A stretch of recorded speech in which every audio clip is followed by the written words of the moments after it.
Hi, it's Beth. Welcome to 2 Kings 22:11.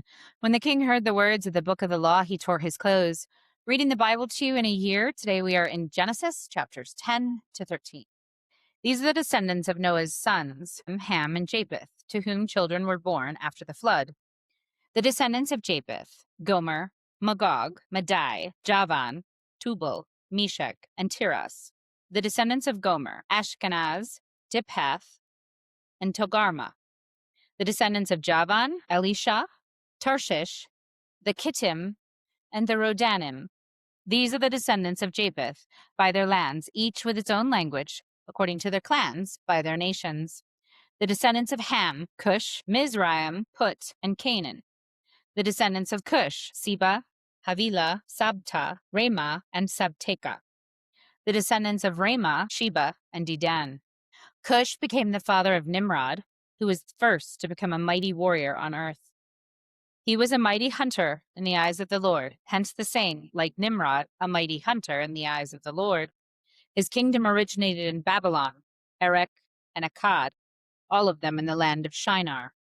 From that land he went forth to Assyria, where he built Nineveh, Rehoboth-ir, and Calah, as well as Rezin, between Nineveh and Calah, the latter being the principal city. Mizraim became the father of Ludim and Anamim, the Lehabim, and the Naphtuhim, the Pathrusim, the Kalushim, and the Caphtorim, from whom the Philistines came.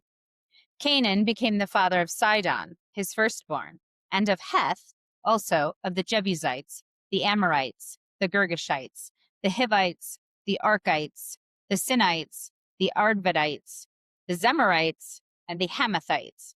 Afterwards, the clans of Canaan spread out, so that the Canaanite borders extended from Sidon all the way to Gerar, near Gaza, and all the way to Sodom, Gomorrah, Admah, and Zeboim, near Lasha. These are the descendants of Ham, according to their clans, according to their languages, by their lands, by their nations. To Shem also, Japheth's older brother, and the ancestor of all the children of Eber, children were born. The descendants of Shem, Elam, Ashur, Arphaxad, Lud, and Aram. The descendants of Aram, Uz, Hul, Gether, and Mash. Arphaxad became the father of Shelah. Shelah became the father of Eber. To Eber 2 sons were born. The name of the first was Peleg, for in his time the world was divided. And the name of his brother was Joktan. Joktan became the father of Almodad, Sheleph, Hazarmaveth, Jerah, Hadoram, Uzal, Dikla, Obal, Abimiel, Sheba, Ophir, Havilah, and Jobab. All these were the descendants of Joktan.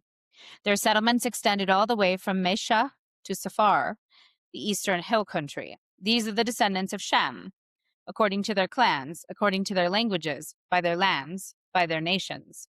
These are the clans of Noah's sons, according to their origins, and by their nations. From these nations of the earth branched out after the flood. The whole world had the same language and the same words. When they were migrating from the east, they came to a valley in the land of Shinar and settled there. They said to one another, "Come, let us mold bricks and harden them with fire." They used bricks for stone and bitumen for mortar. Then they said, "Come, let us build ourselves a city and a tower with its top in the sky, and so make a name for ourselves. Otherwise we shall be scattered all over the earth." The Lord came down to see the city and the tower that the people had built.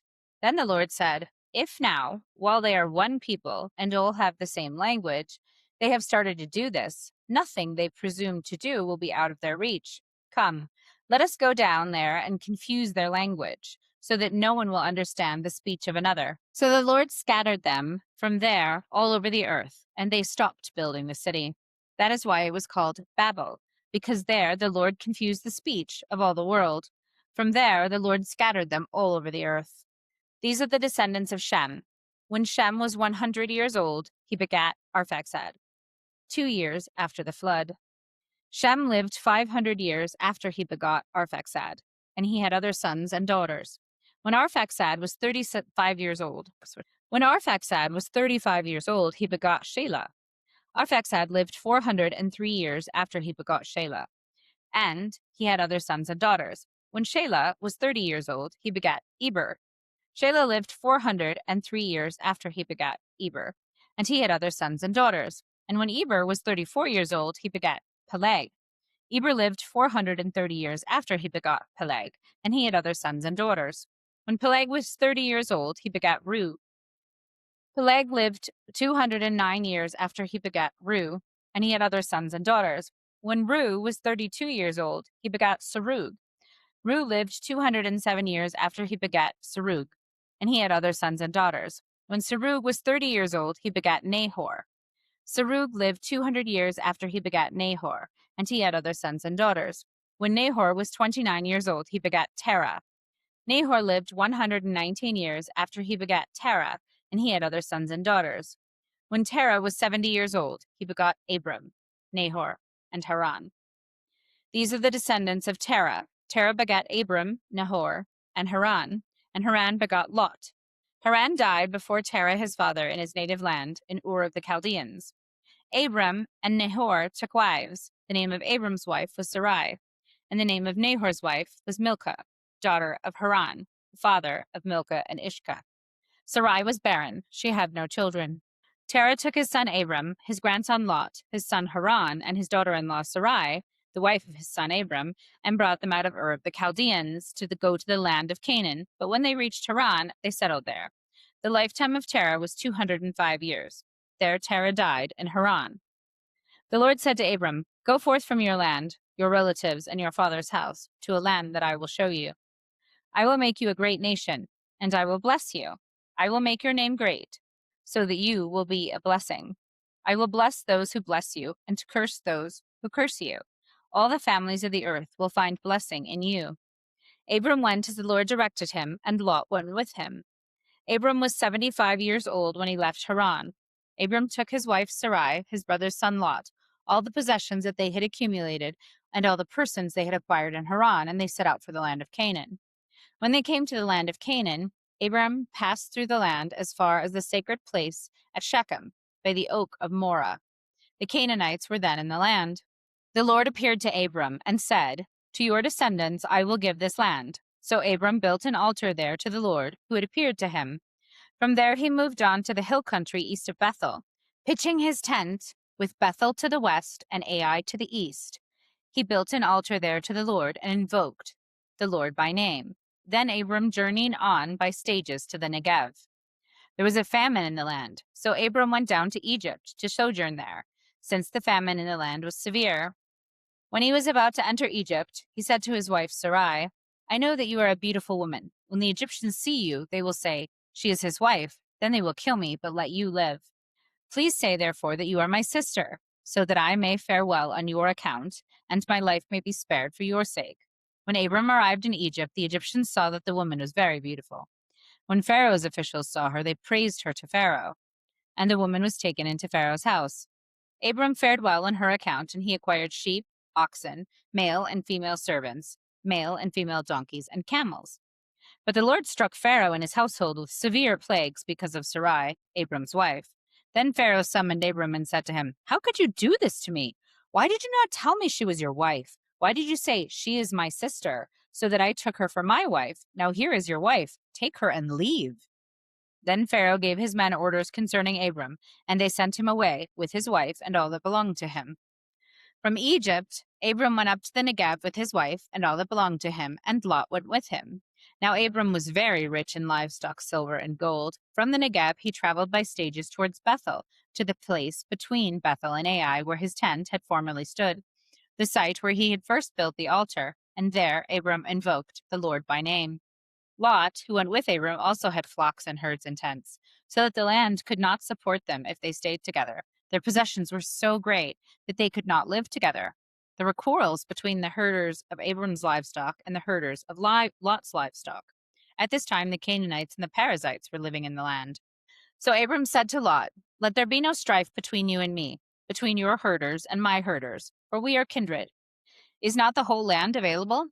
Please separate from me. If you prefer the left, I will go right. If you prefer the right, I will go left."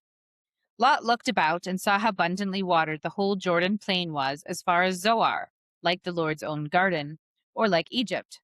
This was before the Lord had destroyed Sodom and Gomorrah. Lot, therefore, chose for himself the whole Jordan plain and set out eastward. Thus they separated from each other.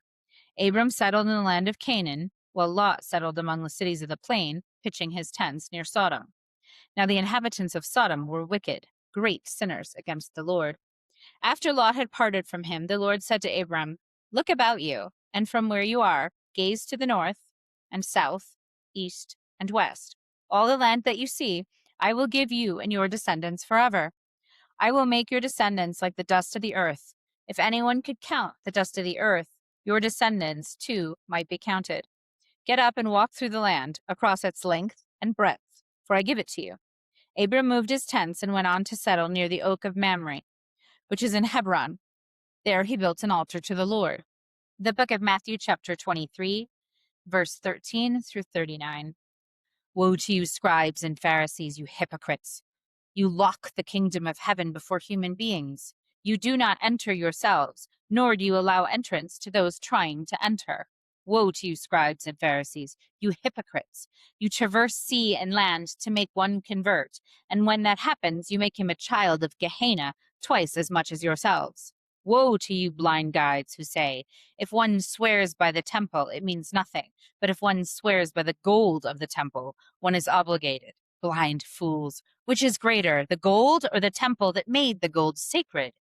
And you say, if one swears by the altar, it means nothing, but if one swears by the gift on the altar, one is obligated. You blind ones! Which is greater, the gift or the altar that makes the gift sacred? One who swears by the altar swears by it, and all that is upon it. One who swears by the temple swears by it and by him who dwells in it. One who swears by heaven swears by the throne of God and by him who is seated on it. Woe to you, scribes and Pharisees, you hypocrites! You pay tithes of mint and dill and cumin, and have neglected the weightier things of the law, judgment and mercy and fidelity. But these you should have done without neglecting the others. Blind guides, who strain out the gnat and swallow the camel. Woe to you, scribes and Pharisees, you hypocrites! You cleanse the outside of the cup and dish, but inside they are full of plunder and self-indulgence. Blind Pharisee, cleanse first the inside of the cup, so that the outside may also be clean. Woe to you, scribes and Pharisees, you hypocrites! You are like whitewashed tombs, which appear beautiful on the outside, but inside are full of dead men's bones and every kind of filth. Even so, on the outside you appear righteous, but inside you are filled with hypocrisy and evil doing. Woe to you, scribes and Pharisees, you hypocrites! You build the tombs of the prophets and adorn the memorials of the righteous. And you say, if we had lived in the days of our ancestors, would have not joined in with the shedding of the prophets' blood. Thus you bear witness against yourselves that you are the children of those who murdered the prophets. Now fill up what your ancestors measured out. You serpents, you brood of vipers, how can you flee from the judgment of Gehenna? Therefore, behold, I send you prophets and wise men and scribes. Some of them you will kill and crucify. Some of them you will scourge in your synagogues and pursue from town to town, so that there may come upon you all the righteous blood shed upon the earth, from the righteous blood of Abel to the blood of Zechariah, son of Berechiah, who you murdered between the sanctuary and the altar. Amen, I say to you, all these things will come upon this generation. Jerusalem, Jerusalem, you who kill the prophets and stone those sent to you, how many times I yearned to gather your children together as a hen gathers her young under her wings, but you were unwilling. Behold, your house will be abandoned, desolate. I tell you, you will not see me again until you say, "Blessed is he who comes in the name of the Lord." Thus ends the reading for today. Never walk alone.